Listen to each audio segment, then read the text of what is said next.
네, 왕에게 바치는 사라의 노래, 예, 40송이라고 되어 있습니다. 40송.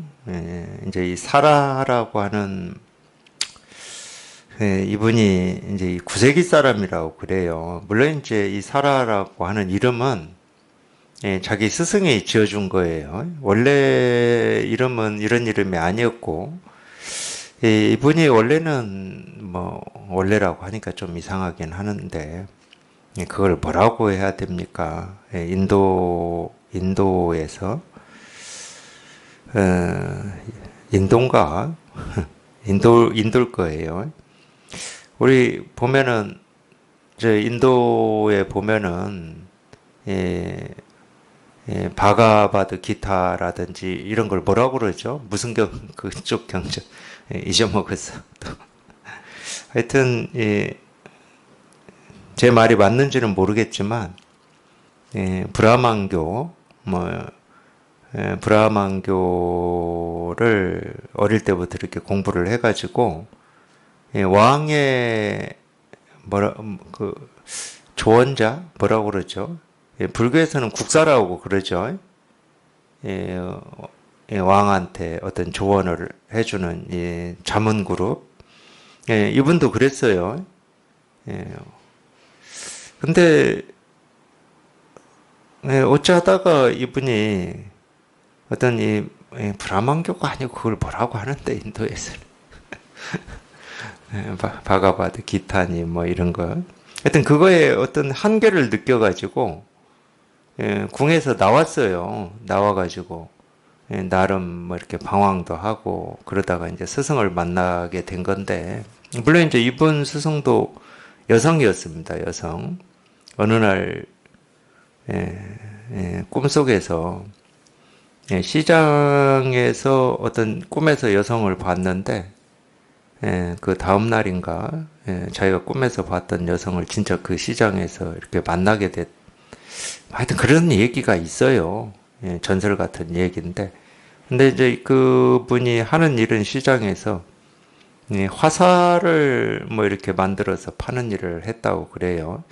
그래서 이 사라라고 하는 이 뜻이 화살이 이렇게 관역에 이렇게 적중하는 뭐 그런 뜻이 있다고 그래요. 그래서 사라하라 뭐 이렇게 이름을 지어줬다고 그러는데 그 스승을 의지해서 이제 공부를 했어요. 이분이 공부를 해가지고 이제 깨달음을 얻고 그랬는데 이 40송 이 얘기 때문에 제가 이 얘기를 해드리는 겁니다. 근데 이제 이 왕이 이 사람을 다시 이 궁으로 불러들이려고 한 번은 뭐 신하를 보내서 이야기를 이렇게 전했는데 그때 답으로 또 이렇게 이런 개송을 지어서 왕한테 갖다 주라고 그랬어요. 그래서 세 개가 있다고 그래요.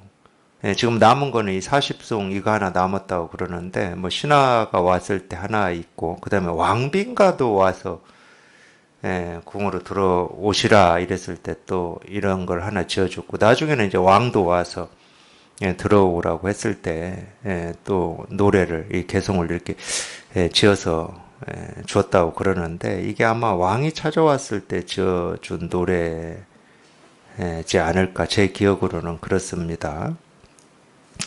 하여튼 그렇게 공부를 해가지고 깨달음을 얻고 하여튼 티베트 불교에서 하여튼 티베트 불교의 영향력이 있었죠. 이분도 마찬가지로 티베트 불교에서 우리가 보통 우리가 우리나라에서 조사 선사 뭐 이런 얘기 하잖아요. 그래서 뭐 마가섭이 초조고 뭐 이조가 안한이고 뭐 이런 식으로 하듯이 티베트 불교도 이 계보가 있는데 족보가 있는데 이분도 이제 티베트 불교 조사 중에 한 분입니다.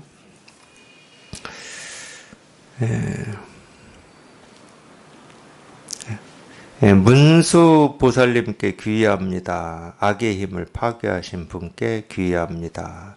이거는 뭐 우리나라 불교로 치면 뭐 삼귀의 하는 거하고 똑같은 것 같아요.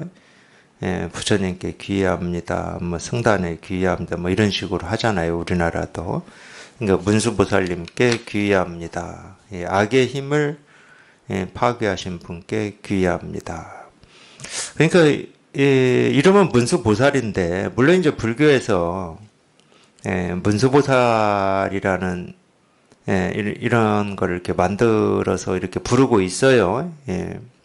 이제 문수보살은 불교에서는 이제 대승불교인데 대승불교에서는 지혜를 지혜를 상징하는 보살입니다. 그러니까 이건 사람은 아니에요. 실제로는 물론 이제 뭐 저도 제가 불법을 공부하기 전에 뭐 문수보살, 뭐 보현보살, 뭐 불교에서 이제 이런 얘기를 뭐 우리도 불교 영향이 많은 나라니까 듣잖아요. 뭐 고등학교 때도 들었을 거고 뭐 그 뒤에도 들었을 건데 그래서 저도 당연히 뭐 사람이라고 생각했습니다. 보현보살, 문수보살 뭐 이런 분들이 역사적인 인물이라고 생각을 했어요.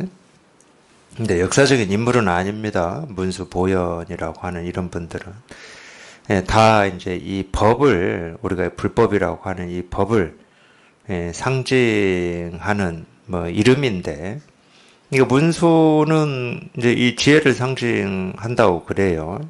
그러니까 어떤 개인이 아닙니다. 사람이 아니고 문수보살님께 귀의합니다. 그러니까 이 법에 귀의한다.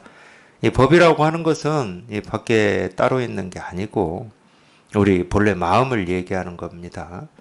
그러니까 우리가 이 불법을 공부하고 마음 공부를 하는 거는 누군가를 믿고 의지하기 위해서 하는 게 아닙니다. 뭐 훌륭한 사람, 뭐 깨달은 사람을 믿고 의지하기 위해서 하는 게 아니에요. 이제 그렇게 되면은 이런 마음 공부라고 하는 게 우리가 흔히 말하는 외도가 돼버립니다. 이제 외도의 특징은 뭐 다른 거 없어요. 거기는 교주가 있다는 거예요. 물론 이제 우리 불교도 석가모니 부처님이라고 하는 이분을 제일 앞세워요. 제일 이렇게 앞세우고 있습니다. 석가모니 부처님이라고 하는 이분을. 물론 이제 우리가 역사적인 사실로 기록으로 또는 역사 속에서만 보면은 석가모니 부처님이라고 불리는 분은 인도에서 2500년 전에 뭐 어느 조그만 왕국의 왕자로 태어났다고 그러죠. 이름은 시다르타 고탐하고. 그러니까 우리가 이 석가모니 부처님이라고 물론 이제 석가모니라고 하는 것부터도 이제 석가모니 석가라고 하는 게 이제 사가인데 사가족이라고 그래요. 고타마 시다르타라고 하는 이분이 속한 이 부족이라고 해야 되나 종족이라고 해야 되나 뭐 그것까지는 잘 모르겠지만 사가족이라고 했다고 그래요. 모니는 이제 뭐 존경 이런 말, 우두머리 이런 말이 우두머리. 그러니까 이 석가족의 가장 큰 우두머리다 뭐 이런 뜻이라고 하는데 물론 이제 그런 이름으로 보면은 어떤 개인을 얘기하는 것 같습니다. 이 개인을 얘기하는 것 같지만은 우리가 석가모니 부처님이라고 그럴 때도 이 개인을 얘기하는 게 아닙니다. 이제 하여튼 뭐 제가 이런 얘기까지 굳이 하는 이유는 지금 우리가 이제 종교 신앙생활이라고 하는 거를 보면 자꾸 뭐 불교도 부처님 얘기하고 뭐 기독교도 뭐 예수님 얘기하고 하느님 얘기하고 다 그러는데 그런 분들이 내 밖에 따로 있다고 여기고 그걸 믿고 의지하고 하는 걸 이제 종교 또는 신앙생활이다. 그렇게 망상을 하고 있기 때문에 제가 말씀드리는 겁니다. 종교는 다른 거 없어요. 매여 있고 의지에 있는 걸로부터 벗어나게 하는 겁니다. 왜? 그게 우리한테는 자유로움이고, 그게 행복이고, 그게 평화고, 모든 어떤 이 자기를 얽어매고 번뇌하게 하는 모든 틀로부터 벗어나는 게 종교. 그게 이제 근본이기 때문에 그게.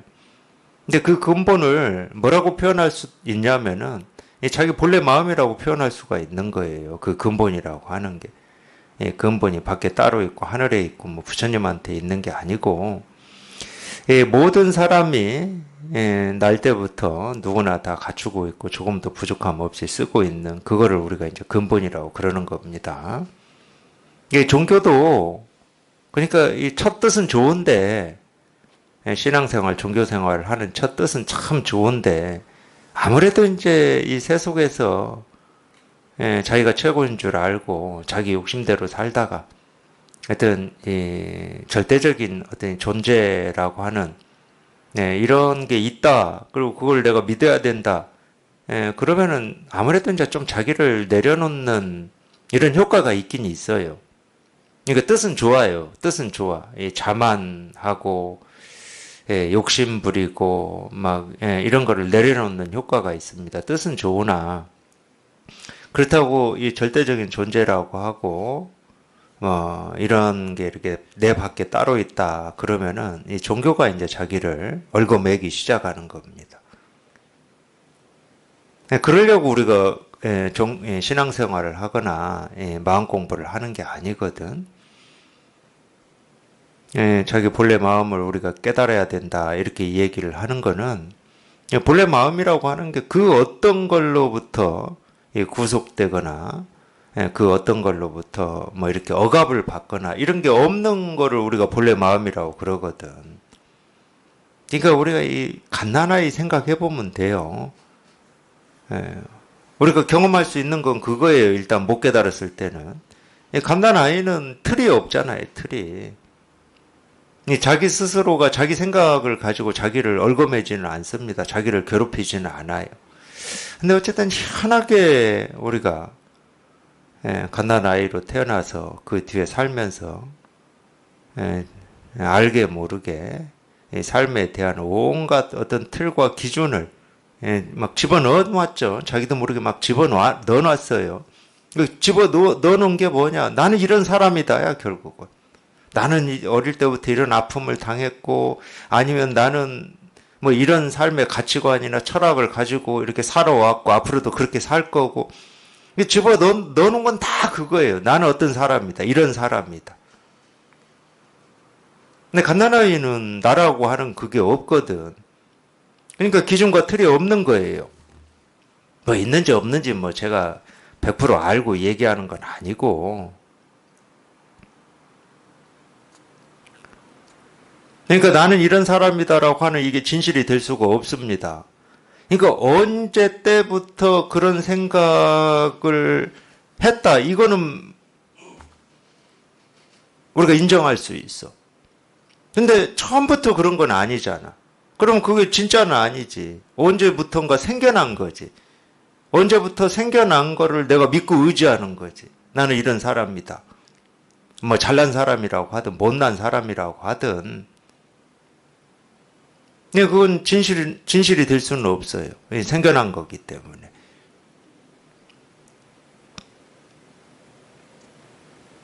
누구나 다 자기 생각을 믿고 의지하기 때문에 자기 생각에 귀의하지 말고 문수보살 또는 석가모니 부처님 또는 뭐 다른 거라고 해도 좋습니다.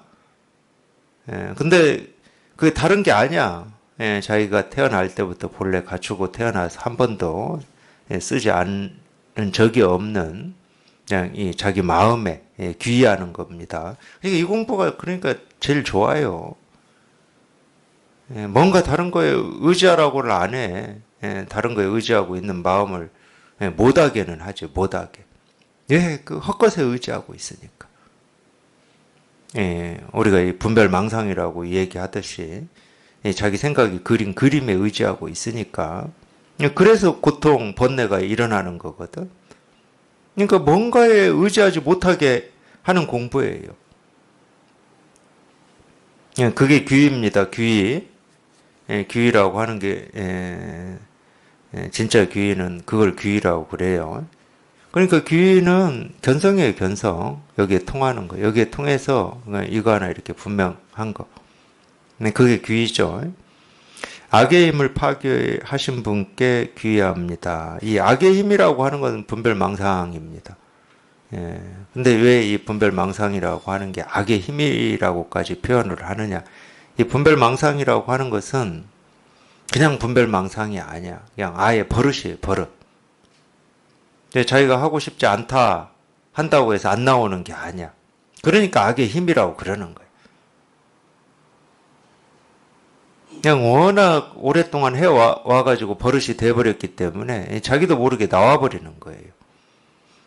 네, 뭐 어느 정도는 자기가 통제하고 제어를 하는 분별 망상도 있을 수 있죠. 있어요, 우리가.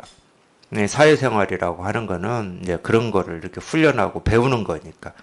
근데 모든 분별 망상을 자기가 다 제어하고 통제할 수 있느냐? 그렇다고 그러면 마음 공부 또는 이 불법 이런 게 필요가 없죠. 자기가 다 할 수 있는데. 그게 안 되는 겁니다. 그래서 악의 힘이다 이렇게 표현을 하는 거예요. 악의 힘을 파괴했다. 그건 당연히 분별망상에서 훌쩍 벗어난 이 체험을 얘기하는 거예요. 똑같은 말입니다. 그러니까 문수보살이라고 표현을 한 거나 악의 힘을 파괴했다라고 한 거나 똑같은 말이에요. 똑같은 걸 이렇게 다르게 얘기하고 있을 뿐입니다. 1. 고요한 물에 바람이 불면 물결이 일렁이듯이 왕께서는 단일한 것으로부터 여러 가지 것들을 만들어내십니다. 한 사람의 궁수인 이 사라를 여러 얼굴로 보십니다. 맞네요. 첫 번째 내용을 보니까 왕이 찾아왔을 때 왕한테 전한 개송이네요. 고요한 물에 바람이 불면은 물결이 일렁이듯이 이제 이거는 물론 이제 저도 법회에서 수도 없이 비유하는 거예요. 물과 물결이라고 하는 비유를 수도 없이 하는데 그래서 비유입니다. 왜 그냥 비유냐? 물이라고 하는 건 있잖아요. 물론 우리 눈에 보이는 것은 물결이라고 하는 모습으로 보이지만 그게 물이잖아. 근데 우리 마음이라고 하는 거는 물은 있으니까 바람이 불면은 물결이 일렁일렁 온갖 작용을 하죠. 그러니까 그런 거는 우리가 너무 명백해요. 지금까지 우리가 분별만 하고 살아온 입장에서는 너무 명백합니다. 그거는 생각할 것도 없어. 그러니까 바람이 불면은 물이 일렁거리고 물결이 생기고 사라진다. 이거는 생각할 것도 없습니다. 너무 당연해가지고. 그건 지금 이날 이때까지 보고 듣고 느끼고 경험하면서 살아온 거거든. 그러니까 우리가 보고 듣고 느끼고 경험하면서 살아왔다라고 하는 것은 보아서 알고 들어서 알고 느껴서 알고 생각해서 알고 이런 거예요. 이거 너무 당연한 말이에요.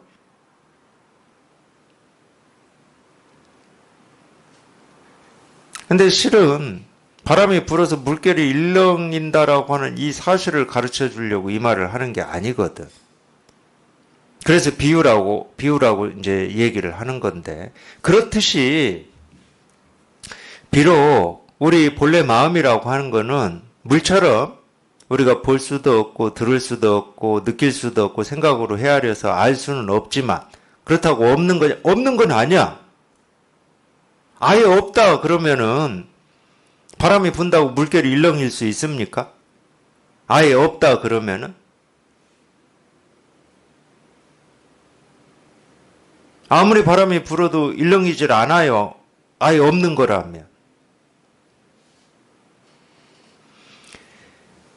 없는 게 아니고 우리가 눈으로 볼 수 없고 귀로 들을 수 없고 생각으로 헤아려서 알 수가 없어. 그럼 우리가 눈으로 보고 귀로 듣고 몸으로 느끼고 생각으로 헤아려서 알 수 있는 건 뭐냐? 그거는 얘기 안 해도 되잖아, 제가.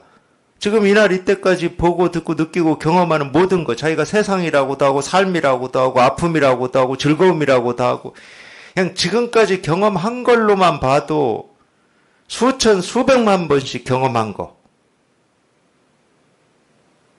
그거는 우리가 있는 거예요. 있는 거 그거는.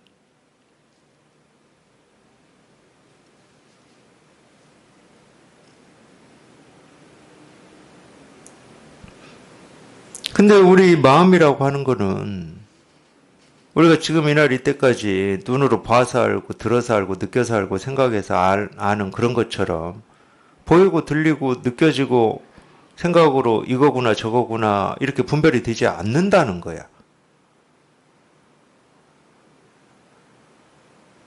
그렇다고 없는 건 아니야.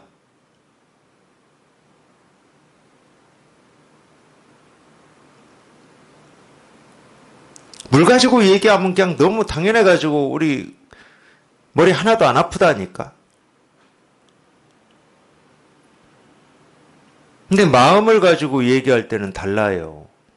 왜냐하면 마음이라고 하는 것은 보이지도 않고 들리지도 않고 생각으로 뭐 아무리 해도 알 수가 없어. 근데 없는 건 아니야. 내가 통하는 수밖에 없는데 그걸 이제 우리가 통한다고 그래. 그거를. 어렵다 그러면 이게 좀 어려워요. 법이 어렵거나 법이 없어서가 아니야. 우리한테 버릇이 된 거는 보아서 알고 들어서 알고 느껴서 알고 생각해서 아는 이쪽으로만 버릇이 됐기 때문에 어려운 거예요. 그거 아닌 거에는 우리는 무조건 부정을 해버려. 눈에 보이지 않고 들리지 않고 경험되지 않고 생각으로 헤아려서 알 수 없는 거 그거 그냥 부정을 해버려요.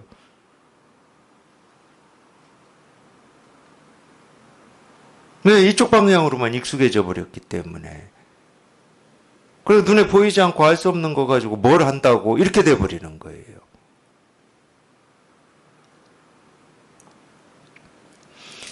근데 거기에 우리가 이렇게 직접 자기가 이렇게 체험을 해서 실감해 보지 않으면은, 그러니까 참, 이 법문이라고 하는 것도 아무리, 우리가 알 수는 없지만, 이렇게, 그래서 묘하다고 합니다. 현묘하다고 하고, 불가사의하다고도 하고, 신령스럽다고도 하고, 그래요. 우리가 알 수 없기 때문에 그런 말을 쓰는 거예요.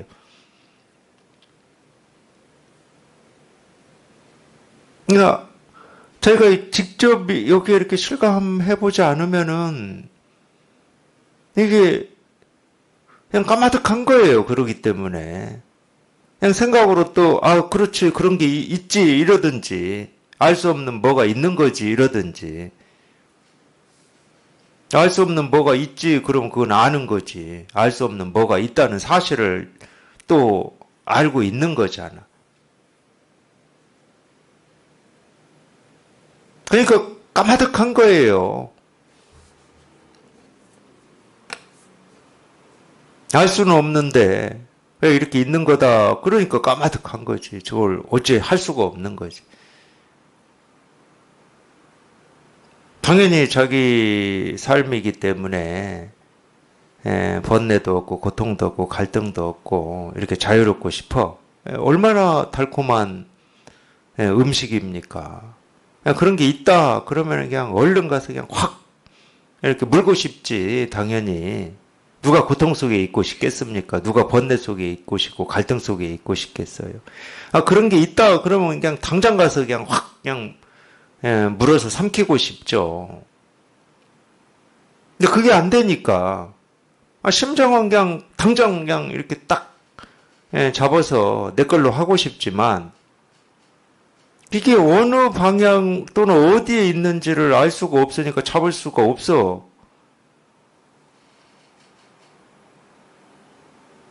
이 측면에서는 이 공부를 또는 법문 듣는 거를 욕심내서 듣지 말라고 그러는 거예요. 한 번에 안 끝나. 그게 딱 내가 원하는 방향이나 내가 생각할 수 있는 방향에 있다. 그러면 그냥 단번에 가서 딱 낚아채면 되지.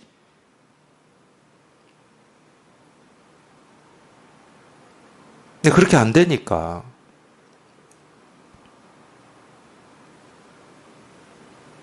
그래서 그런 때는 욕심내지 말라고 그러는 거예요.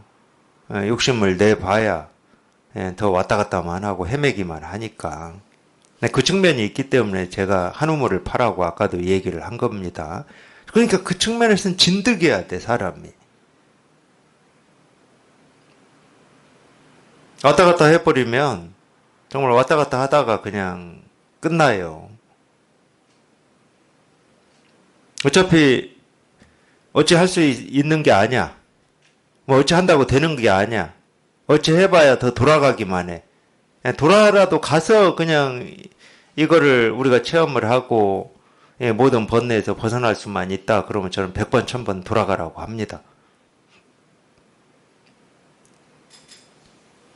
근데 그렇게 해가지고는 해결이 안 나요. 그러니까 그런 시간을 그냥 묵묵히 보낼 수 있어야 된다니까. 법문 들으면서 그냥 답답하고 금방이라도 번뇌나 갈등이나 고통이나 아픔에서 벗어났으면 좋겠는데 그게 뭐 한 번에 금방 되는 일이 아니니까 그냥 묵묵히 꾸준히 그냥 법문에 귀를 기울여야 돼요.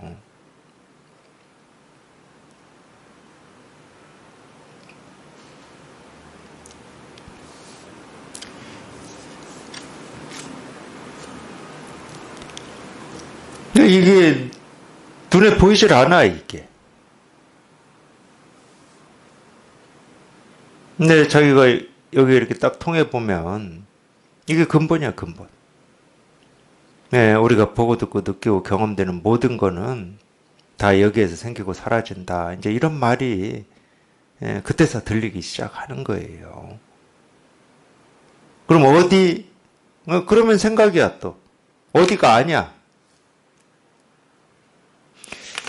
하여튼 이렇게는 얘기할 수가 있어. 내가 어떤 모습을 본다. 그냥 그 모습에 그냥 이게 딱 붙어 있어가지고 그 모습이 생길 때 얘도 같이 있어. 그냥 늘 그 모습에. 어디 밖에 있다가 들어오는 것이 아니야. 내가 뭘 듣는다. 그럼 그 소리에 이게 딱 붙어서 같이 있는 거야. 그러니까 절대 소리만 따로 있지 않고 모습만 따로 있을 수가 없어요. 자기 생각, 느낌, 감정도 마찬가지야. 내 생각만 따로 있고 내 느낌, 감정만 따로 있는 경우는 없습니다. 금방 말씀드렸잖아요. 여기 이렇게 통해 보면 내가 보고 듣고 느끼고 생각하는 모든 거는 전부 여기에서 생기고 사라진다. 이렇게 얘기할 수 있다니까. 그러니까 보고 듣고 느끼고 경험하는 모든 것과 내가 찾고 있는 이 깨달음이라고 하고 법이라고 하고 자유자재라고 하는 이것은 따로 떨어져 있질 않아요. 딱 붙어 있어요. 딱 붙어 있어, 늘. 그러니까 이렇게까지도 얘기할 수 있어. 생길 때 같이 생기고 사라질 때 같이 사라진다. 이렇게까지 얘기할 수가 있어요. 그러니까 어디에 눈을 돌릴 수가 있겠냐고. 뭐에.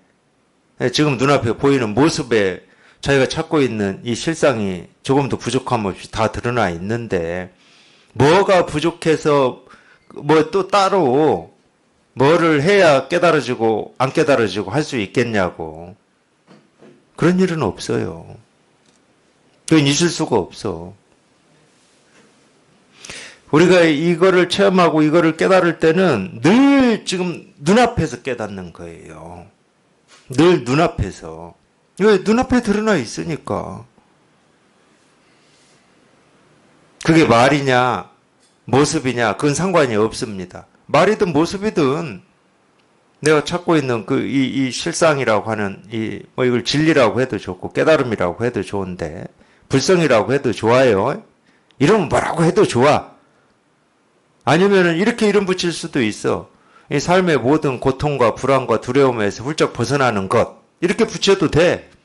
그게 지금 내가 모습을 본다. 그럼 그 모습에 있고 소리를 듣는다. 그럼 그 소리에 있어. 어떻게 떠날 수가 있겠냐고. 이러는데.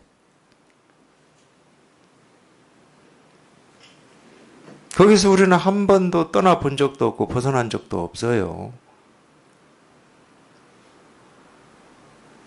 그래서 모든 물고기가 물속에서 살고 있습니다. 물을 벗어나서 사는 물고기는 없어요. 모든 물고기가 물속에서 살고 있습니다.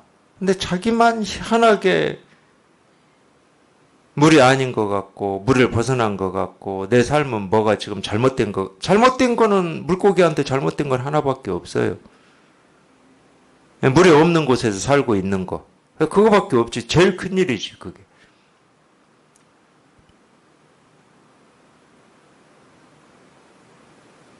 그런 망상을 하고 있다는 거예요. 그래서 그 망상이 사라지면, 그 망상이 사라지면 모든 번뇌가 다 사라지죠. 왜? 번뇌라고 하는 건 다 망상이었으니까. 망상이라는 말은 허망한 생각이라는 말입니다.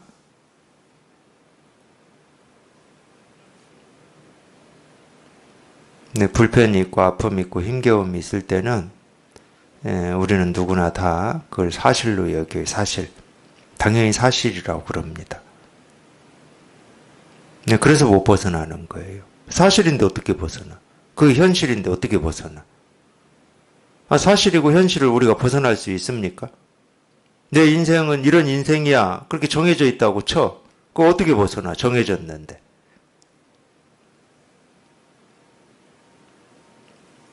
그런 게 없다는 거예요. 그게 전부 허망한 생각이라는 거예요. 자기의 생각을 믿고 의지해가지고 자기 생각에 속고 있다는 거예요. 그 망상이 한번 부서지면 그냥 우리가 그렇게 얘기하는 이 깨달음이다, 견성이다, 뭐 진여 자성이다 하는 이게 이렇게 딱 한번 확인이 되거든. 그 망상이 부서지면. 그럼 내가 지금까지 사실이다, 현실이다라고 했던 건 다 허망한 모습이나 허망한 소리일 뿐이고 그냥 이게 진짜예요, 이게 진짜. 이게 진짜예요. 이게 진짜야.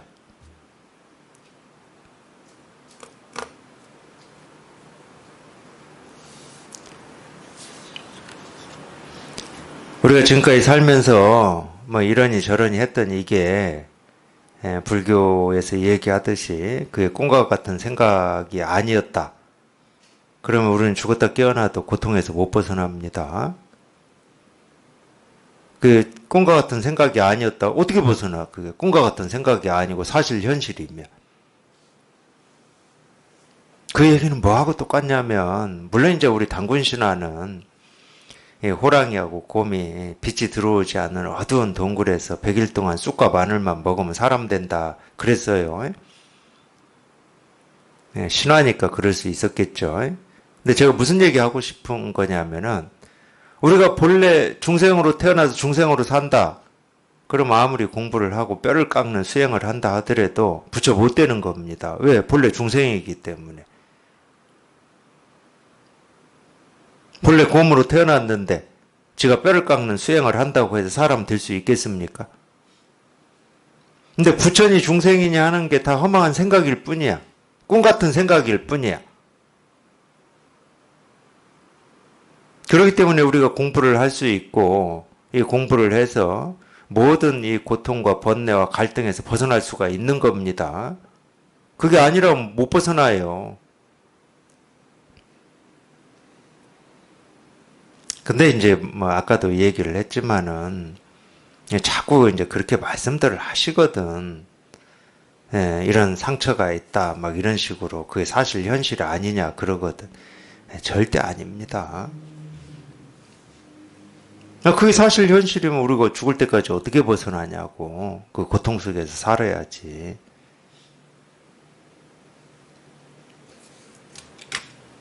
우리 마음이라고 하는 거는 그러기 때문에 보이고 들리고 경험 우리가 느껴서 알고 생각으로 이렇게 생겼구나 저렇게 생겼구나 이거구나 저거구나 할 수 있는 게 아니에요.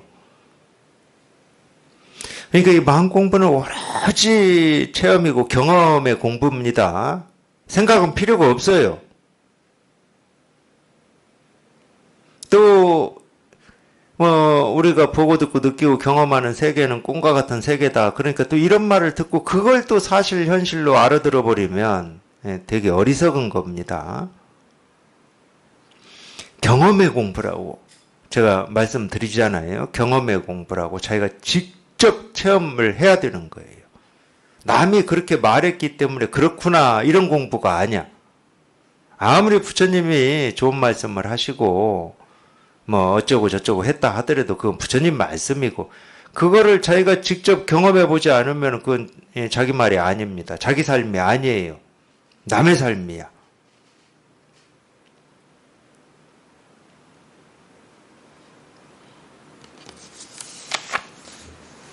직접 경험을 해보면 예, 볼 수도 없고 들을 수도 없고 알 수도 없는 이게 진짜야. 이게 진짜. 예, 지금까지 내가 사실 현실이다, 진짜다 했던 것은 예, 가짜다 참 이러기도 참 어렵긴 한데 그냥 이걸 진짜라고 했기 때문에 어쩔 수 없이 가짜라고 제가 그러는 겁니다. 근데 왜 가짜라고만 할 수 없는 면이 있냐면 아까 제가 말씀드렸잖아요. 우리 눈으로 보는 모습, 귀로 듣는 소리가 그냥 모습이고 지금까지 우리가 알고 있었던 그냥 모습, 그냥 소리가 아니었어. 여기 딱 통해보면. 분별만 하고 살 때는 자기 생각을 믿고 의지하고 살 때는 눈으로 보는 모습이 그냥 모습이지. 그냥 하늘이 하늘이고 땅이 땅이고 산이 산이고 물이 물이지. 100%. 당연히 귀로 듣는 소리도 마찬가지죠. 뭐 차 지나가는 소리, 뭐 천둥 번개 치는 소리. 당연히 그 소리지. 그러니까 자기가 뭐 어떤 음악을 좋아한다. 그럼 그건 뭐 예, 피아노에서 연주하는 소리. 당연히 그거였겠지. 100%.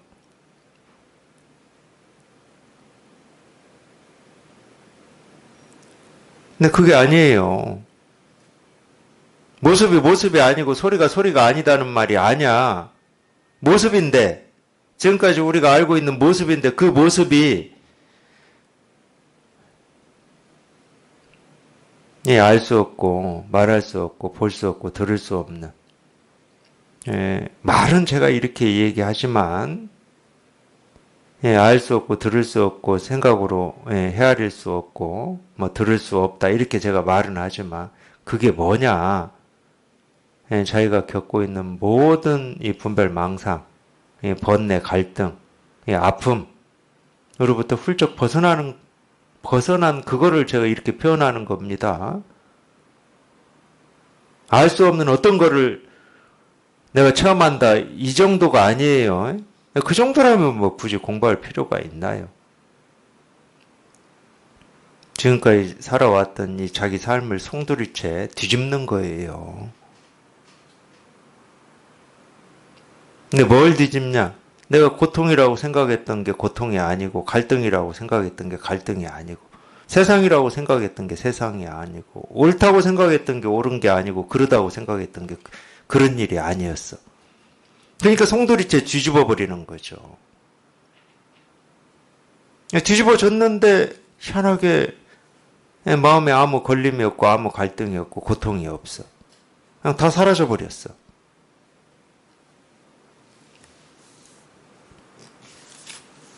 그런 일이 태어나서 지금 이날 이때까지 내가 보고 듣고 느끼고 경험한 하나하나 일에서 끊어짐 없이 지금 계속 되고 있다는 거예요. 그런 일이. 이 세상이 내 삶이 자기가 생각하는 이런 삶, 이런 세상이 아니고 이 진실이라고 하는 이 등불을 온갖 모습과 내가 경험한 이 삶의 온갖 이 일로 이 법의 등불이라고 하는 이 등불이 이렇게 늘 밝혀져 있고 늘 이렇게 꺼진 적이 없더라. 이 얘기예요. 그러니까 아무것도 부족한 게 없고 아무것도 어떻게 해야 될 일이 없어요. 손댈 것도 없고 어찌 할 게 없어.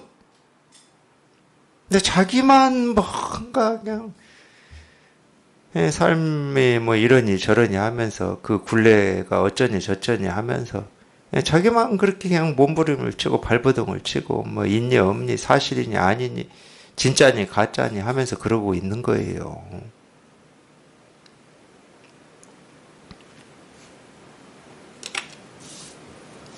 그러니까 이거를 깨달은 사람들 얘기를 들어보면 약속이나 한 것처럼 똑같은 말을 하잖아요. 살아도 똑같은 말을 하잖아요. 첫 문장부터. 고요한 물에 바람이 불면 물결이 일렁이듯이 왕께서는 단일한 것으로부터 여러 가지 것들을 만들어내십니다. 이 단일한 것. 이 화엄경의 그 화엄에서는 이 단일한 것을 일이라고 표현했어요. 일즉 다. 일즉 일체. 물론 반야신경에서는 공이라고 표현했어요. 공.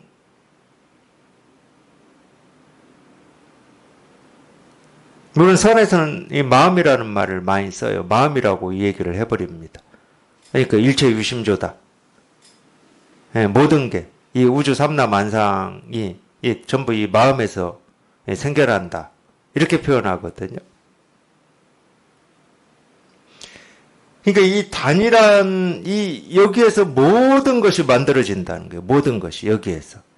근데 만들어진 거는 우리가 보아서 알고, 들어서 알고, 느껴서 알고, 생각해서 알 수가 있는데, 이 만든다고 하는, 이거는, 지 모습이 없어요. 지 모습이 없기 때문에 우리 눈으로 보는 이 천차만별한 모습으로 드러날 수가 있는 겁니다. 지 모습이 있으면 딱 그냥 그 모습으로만 드러나겠지. 근데 아니야. 우리가 세상이라고 하고 우주라고 하는 이 온갖 모습, 지금 이날 이때까지 모습을 봤다 그러면은 뭐 수천 수백만 모습을 보면서 살았겠죠.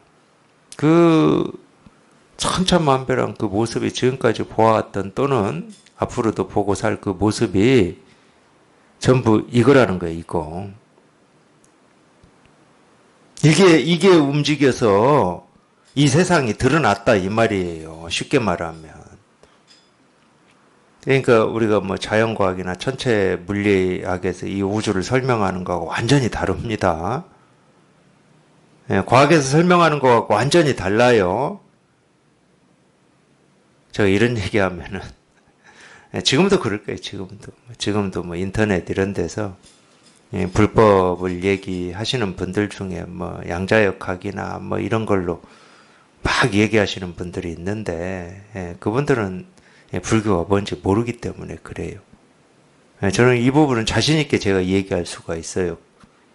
그분들을 무시해서가 아니고 불교가 뭔지를 모르기 때문에 그렇게 얘기하는 겁니다. 이 세계를 보는 눈이 이 과학에서 보는 눈하고 이 깨달음에서 보는 눈은 천지 차이예요.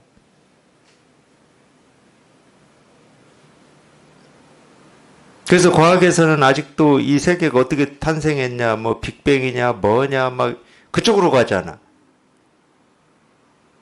근데 불교에서는 뭐 빅뱅 이런 거 몰라도 돼요. 원자, 뭐 전자, 뭐 양성자 이런 거 몰라도 돼. 왜? 전자든 양성자든 뭐 원자든 있다고 하는 모든 거는 있다고 하는 그 모든 거 있다고 하는 그 모든 거는 여기에서 생겨나. 그러니까 원자, 양성자, 전자 몰랐을 때도 상관이 없어. 분자 뭐 이런 거 현미경 없을 때는 몰랐겠죠. 옛날 사람들은. 눈에 안 보이는데 어떻게 알아? 근데 상관이 없다니까. 그런 걸로 봐서 이런 일이 있구나 이렇게 알듯 아예 그냥 눈에 보이는 것만 우리가 우리 육안으로 보이는 걸로만 알든 상관이 없어. 있다고 하는 모든 거는 전부 여기에서 생기기 때문에 다른 걸 동원할 필요가 없어. 다른 어떤 것도 동원할 필요가 없습니다.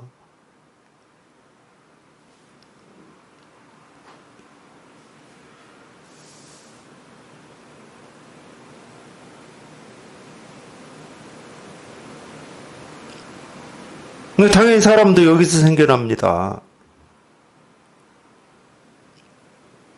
언제부터 이 지구라고 하는 이 별에 사람이 살기 시작했는지 뭐 이렇게 뭐 그런 거 있잖아요. 화석 이런 거 찾으러 다니지 않아도 돼요. 그거는 이제 과학하는 사람들이 하는 거고. 왜 과학하는 사람들은 분별을 해야 되니까. 종교는 그런 게 아닙니다. 종교는 근원을 얘기하는 거예요. 근원을. 이 하나의 근원을 얘기하는 겁니다. 이 하나의 근원을. 우리가 있다 하는 건 다 그냥 여기에서 생겨난다. 그러니까 직접 여기 이렇게 통해서 이걸 경험을 해보셔야 돼. 그러기 전까지는 헷갈려요.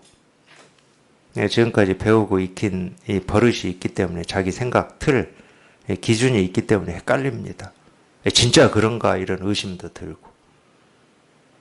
그러니까 뭐 저도 그랬던 것 같아요. 제가 비록 이 마음 공부를 하고 이런 이 선을 공부해서 깨닫겠다 이럴 때도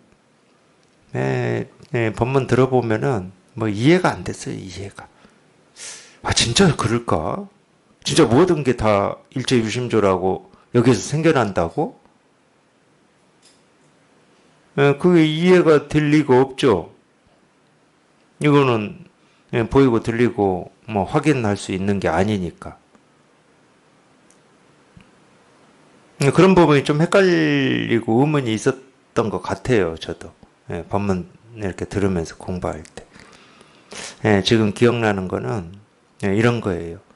아니 이 세상은 내가 태어나기 전에도 있었던 건데 내가 태어나기 전에도 이 세상에 있었던 거면은 이 객관세계, 물질세계라고 하는 거는 있는 거 아닌가?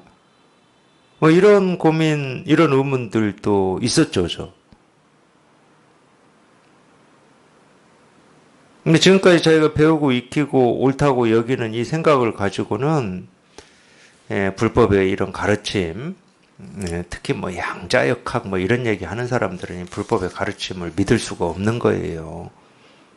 아, 모든 게 여기서 생겨난다는데 어떻게 믿어? 우리가 그런 거 있잖아요. 예를 들어서 좀 청소년기나 어릴 때 이제 저 같은 경우는 그랬는데 이 우주 삼라만상 뭐 사람은 얘기할 것도 없고 사람은 얘기할 것도 없고 이 우주 삼라만상은 이 하느님이 창조했다. 어느 때 창조했다. 이런 말 믿어졌습니까? 처음에 이런 얘기 들었을 때 저는 뭐 죽었다 깨어나도 믿을 수가 없었어요. 지가 무슨 창조하긴 창조해. 뭐 이런 생각이 먼저 들었지. 아, 그럴 수밖에 없지 않아요? 아니, 내가 태어난 거는 당연히, 저희 엄마, 아버지한테서 태어났는데, 그리고 창조를 했다 그러면 이 우주를 만들 때 창조했다는 말인데, 아, 그때 창조한 사람은 다 없어졌을 거고, 뭐 이런 생각이 그냥 자동으로 들잖아요.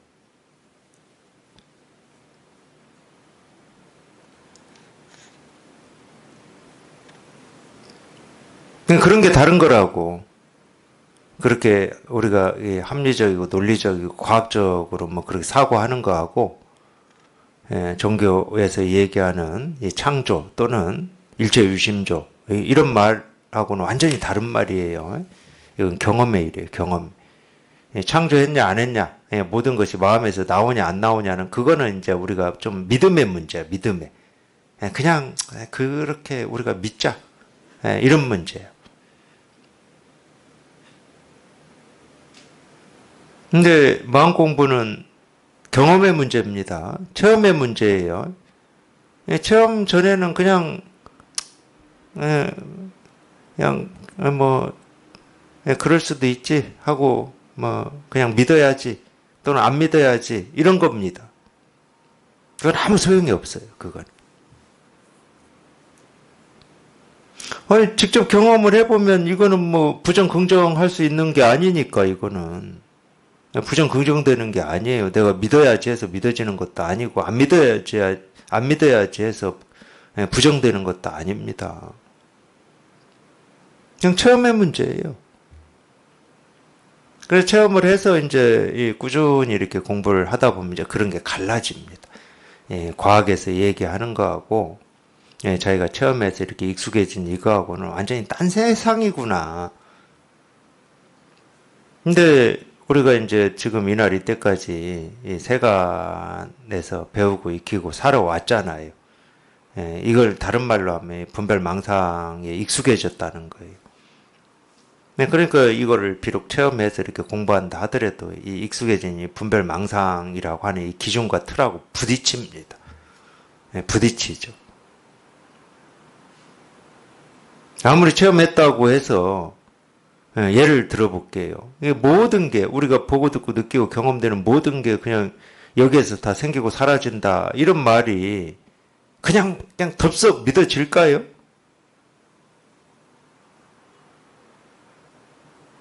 거기에 자기 생각이나 자기 의지 뜻이 일도 없이 그냥 덥석 믿어질까요? 불가능합니다. 남아있기 때문에 우리가 지금까지 배우고 익히고 경험하면서 살아왔던 이 습관이라고 하는 게 남아있기 때문에 의문이 제기되지. 왜 이거라고 하는 이거는 자기가 경험해보면 여기는 뭐라고 할 게 아무것도 없어. 이건 뭐가 없어. 무슨 법이 있고 도가 있고 깨달음이 있고 부처가 있는 게 아니야. 얘가 뭐를 만들고 뭐 어쩌고 하는 뭐 능력도 없어.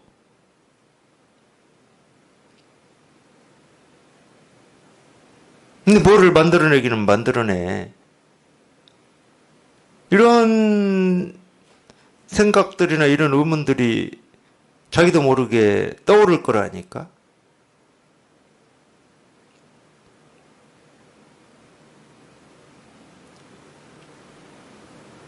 근데 점점 공부를 하셔가지고 자기가 체험한 거에 이렇게 익숙해져 보면은 그런 말들이 실감이 돼요. 그래서 제가 경험의 일이다. 자기가 직접 경험해야 돼. 자기가 직접 실감하셔야 되고. 남이 해놓은 말은, 물론 남이 해놓은 말이 진짜 자기가 공부하는데 이렇게 자극이 되기도 하고, 저게 진짜가 아닌가 내가 직접 경험해서 한번 판명을 해봐야 되겠다. 이런 식으로 자극되는 면도 있고, 그러긴 하죠. 남이 해놓은 말은. 왜? 먼저 이런 걸 경험을 해가지고 내가 경험하지 못한 것을 얘기하는 경우도 있거든.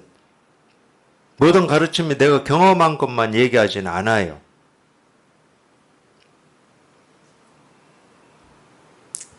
그래서 내가 경험되지 않은 어떤 이 가르침들을 우리가 듣거나 보면은 그게 100% 자기 게 아니다는 걸 자기 스스로 딱 감이 오거든. 잘 못 알아들으니까. 잘 못 알아들으면 반드시 생각이 돌아갑니다. 이런 말인가 저런 말인가, 이 가르침은 이런 뜻인가 저런 뜻인가 생각이 돌아가요. 그 얘기는 자기가 그 가르침이라고 하는 그 가르침이 이렇게 그런 표현으로 나온 이거를 경험을 못 해봤다는 거예요. 그럴 수밖에 없지.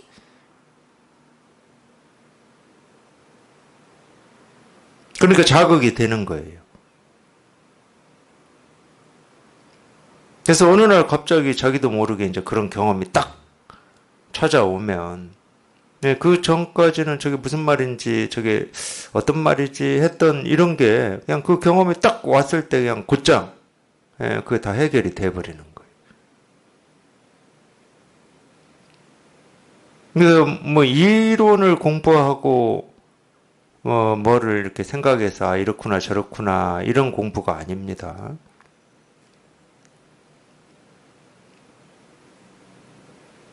지금 이날 이때까지 이 분별망상 해왔던 이 이 버릇이 이렇게 발동이 되는 이걸 이렇게 조복하고 항복시키는 공부입니다.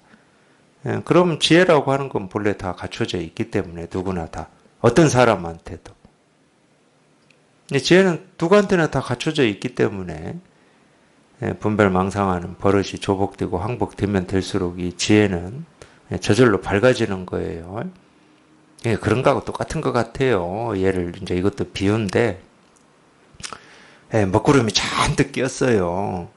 그럴 때는 뭐 우리가 햇볕을 볼 수가 없죠. 근데 뭐 우리가 공부를 한다는 것은 이 먹구름이 잔뜩 끼어 있다가 먹구름 사이 이 틈이 한번 났어. 틈이 먹구름 사이가 한번 이렇게 벌어진 거지. 그 두꺼운 먹구름 사이가. 이 바늘 구멍만큼이라도 그 틈이 벌어지면 그 틈으로 이 빛이라고 하는 게 딱 뚫고 들어옵니다.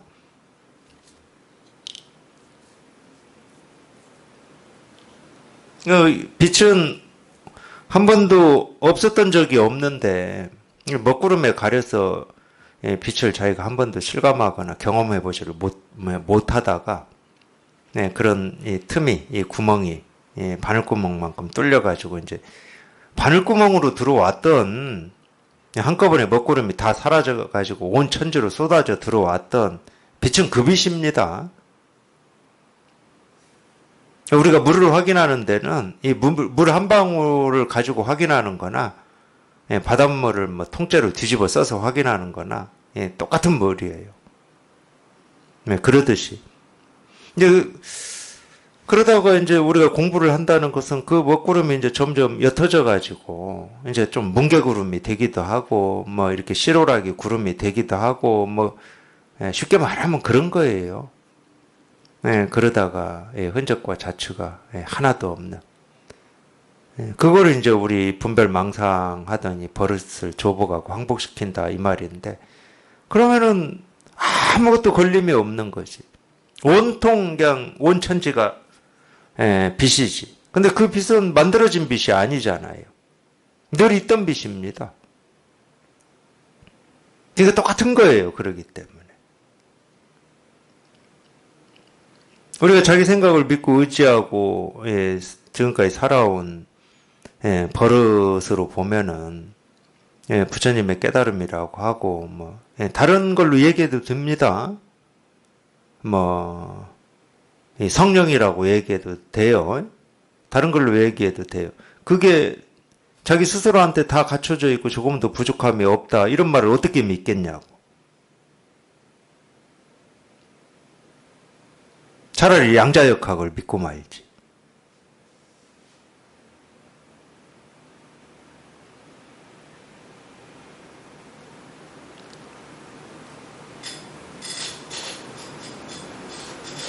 사실 믿기 힘들어요.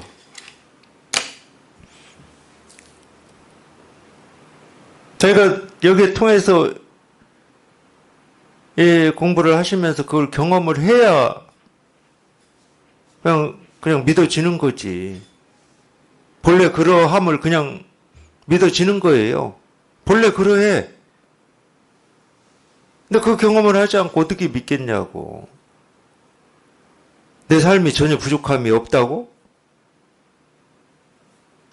석가모니 부처님의 이 깨달음이 지금 이렇게 힘들고 갈등하고 번뇌하는 자기 내 스스로한테 다 갖춰져 있다고? 이걸 어떻게 믿어?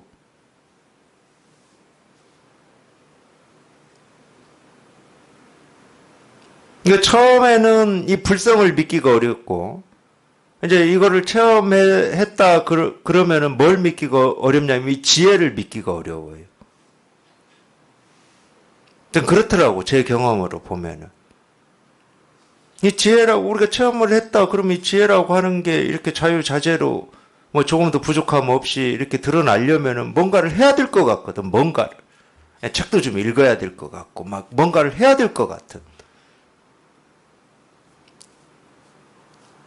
그래서 안 믿어져요. 쉽게. 그러니까 좌충우돌을 겪어요. 체험하고 공부하시는 모든 분들이 겪는 겁니다. 좌충우돌은. 안 겪을 수가 없어요. 그 분별망상, 익숙해진 분별망상이라고 하는 이게 자기도 모르게 자기를 지배해버리는데 어떻게 안 겪어요?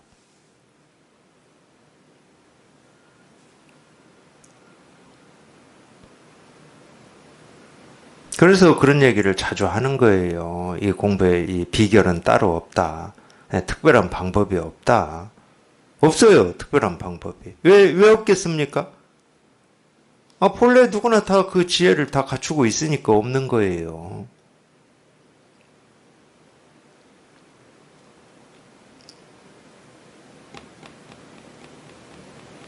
다만 계속 말씀드리지만 그렇게 살아온 세월이 워낙 길고 거기에 오염되어 있고 익숙해져 있기 때문에 그게 조복되고 항복되려면은 그래도 이 공부 쪽에 마음을 두고 관심을 이쪽에 두고 이 공부라고 하는 여기에서 벗어나지 않아야 그쪽 방향으로 가죠. 그렇지 않으면은 이 분별망상하는 힘이 더 세고 더 강하기 때문에 자꾸 분별망상하는 이쪽에서 삽니다. 아무리 체험을 했다 하더라도. 이 분별망상하는 힘이 훨씬 센데 그쪽에서 살죠. 예를 들면 이런 거예요. 뭐 구약에 나옵니까? 아담과 이브. 당연히 구약엔 그렇게 나오죠. 자기 형상을 본따 가지고 흙으로 빚어서 코에다가 입김을 불어 넣어 가지고 우리를 창조했다고 그러잖아요. 사람을. 그게 아담과 이브입니다. 그 얘기는 무슨 얘기예요? 성령을 넣었다는 거예요. 성령을. 이 성령을 넣어가지고 에덴 동산에서 살아요. 근데 분별해버리잖아. 선과냐 악과냐 해가지고.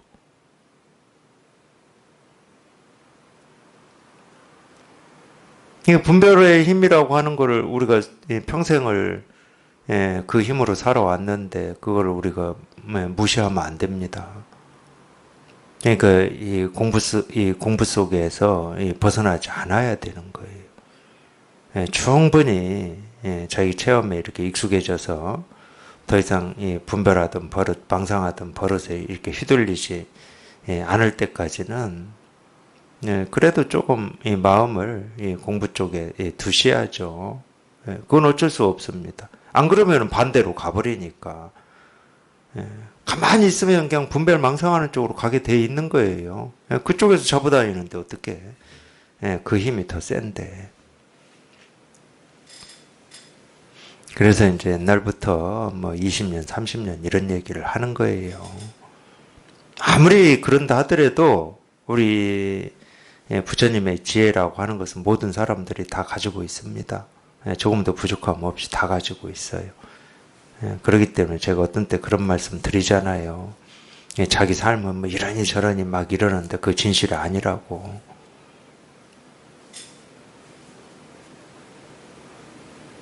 누구나 다 부처의 깨달음이라고 하고 부처의 지혜라고 하는, 물론 이제 이거를 다른 종교에서는 성령이라고 그래요. 이거를 다 갖추고 있습니다. 조금도 부족함 없이. 그러니까 나라고 하는 거를 자기가 지금까지 경험하고 생각해서 나는 이런 사람 이 틀에 가두지 마시라고. 그건 진실이 아니니까. 이 나라고 하는 게 그렇게 조그만 내가 아닙니다. 우리가 여기에 통해서 여기 익숙해져 보면 이 나라고 하는 거는 뭔 말하고 똑같냐면 우주라는 말하고 똑같아요.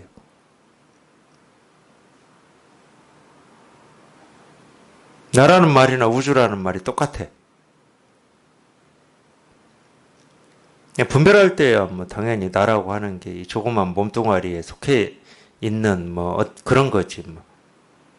조그만 몸뚱아리에 속해 있는 그런 거를 나라고 그러지. 분별할 때 나라고 하는 것과 우리가 이걸 체험해서 나라고 할 때하고는 완전히 다른 겁니다. 이 우주하고 똑같아요.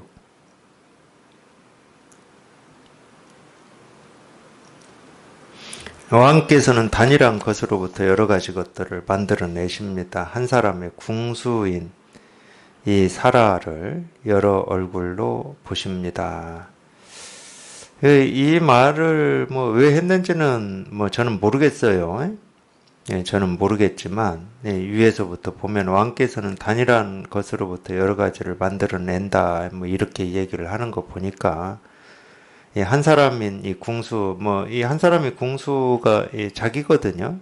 사라 자기인데, 이럴 때는 이 조그만 몸뚱아리에 속해 있는 뭐 그런 사람을 얘기하는 건 아니고, 당연히 이제 우리 마음, 법이라고 하는 뭐 이거를 얘기를 하는 거예요. 그러니까 한 사람의 궁수인 이 사라를 여러 얼굴로 보십니다. 이게 똑같은 말인 것 같아요. 단일한 것으로부터 여러 가지를 만들어내신다, 이 말이나.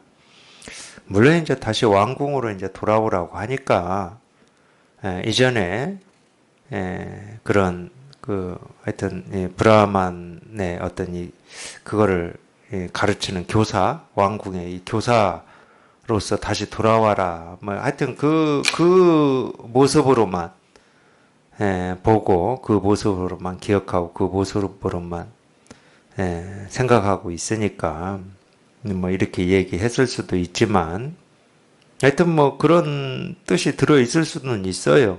하여튼 다시 돌아오라고 지금 찾아온 거니까. 그러니까 여러 얼굴로 보신다. 근데 실은 그냥 이 단일하다고 하고 한 사람의 궁수라고 하는 이게 이 모습 저 모습으로 이렇게 다 드러나 있을 뿐이지 고정되어 있지 않다.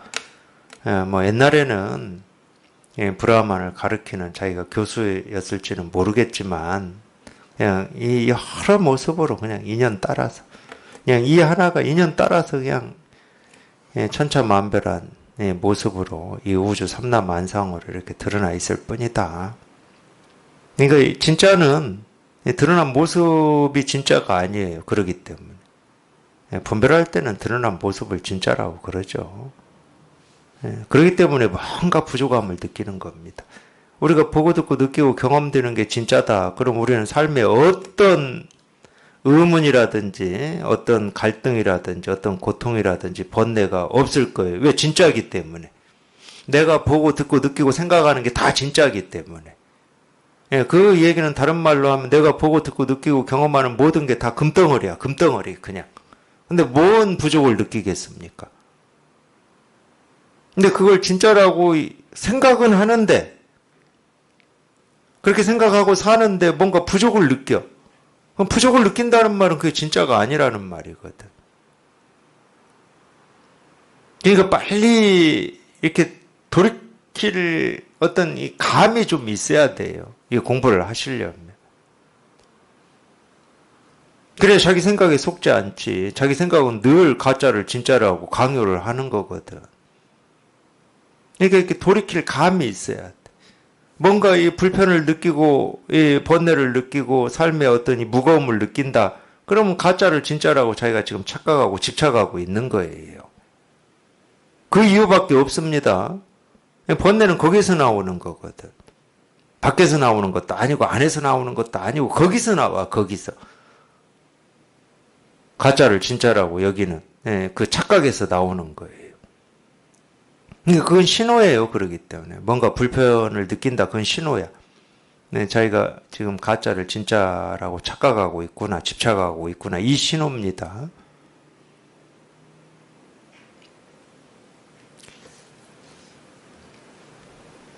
그래서 여기 이렇게 통해 보면 뭐 진짜라고 할 것도 없고 가짜라고 할 것도 없어요.